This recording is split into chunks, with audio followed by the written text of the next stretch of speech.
Tzar Boris Bohka is a fierce warrior and distinguished leader of the people of Kislev, devout in his worship of the bear god, Ursin.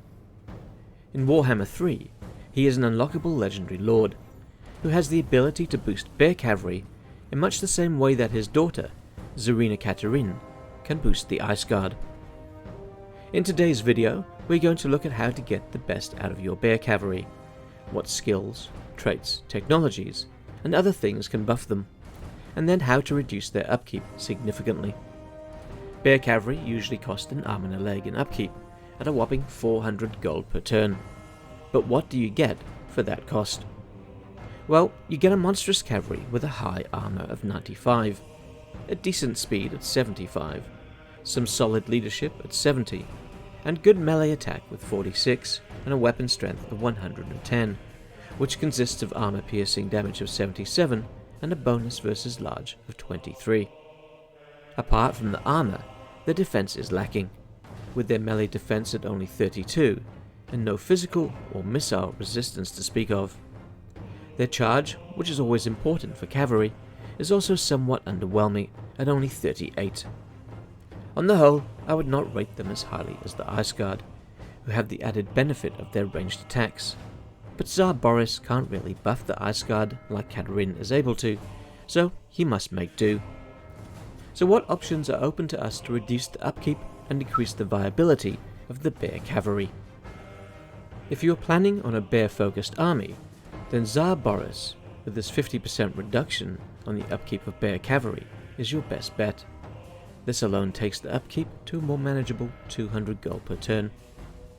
Much like all lords in Kislev, legendary or not, we can also utilize 2 of the blue line skills to reduce the upkeep further. By taking all 3 levels of the Quartermaster skill, we can get an extra 9% reduction, and then when we throw the Renowned and Feared skill into the mix, we gain another 8%.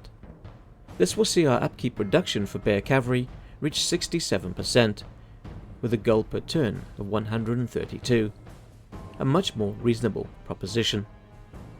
There is also a landmark that reduces the upkeep of Bear Cavalry, but unfortunately for Boris, it's in the city of Kislev, and you won't have access to it until you confederate, or if the mood takes you, conquer Tzarina Katerin's faction. If you can obtain control of the city of Kislev, then the Temple of Ursin will provide bonuses over 3 tiers.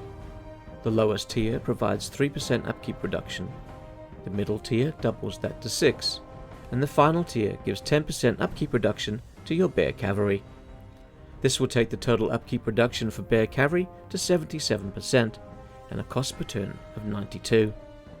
For additional upkeep reduction, and something I missed in my Ice Guard video, if you can control iron resources, then the Iron Smelter will give 1% upkeep reduction to any army faction-wide. Tzar Boris just happens to start his campaign in a region where there is a source of iron to exploit. The Smelter has 3 tiers, so at most we can gain an additional 3% upkeep reduction from the starting province. I'm sure if you go hunting and make it a priority with Tzar Boris or Katerin, their upkeep reduction values could be pushed close to, or perhaps even reach, 100%. So, now that we explored the options for reducing the upkeep, how can we make the Bear Cavalry more powerful and viable on the battlefield? Let's start with Boris's skills. Brother of Bears is a unique skill which provides 16% weapon strength to Bear Cavalry. By itself this isn't too impressive. We can however combine this with the red line skill Creatures of the Land, which gives plus 8 melee attack and plus another 12% weapon strength at level 3. This gives us a new melee attack of 54 and a new weapon strength of 119. The skill Ursin's Favored, which is also in the red line, will provide plus 10 armor, a much needed plus 5 melee defense, and 15% spell resistance to units ranked 7 and above. This takes our armor to a very nice 105 and the melee defense to 37, which is still a little underwhelming. So what other bonuses are available? Well, not much I'm afraid. There is just a single technology that provides a frenzy passive, an ancillary that increases the recruitment rank of cavalry, and the discipline trait on lords and heroes that gives +2 leadership and +2 melee attack to their army. It's somewhat disappointing there is no upgrade for missile or physical resistance, which would certainly be welcome.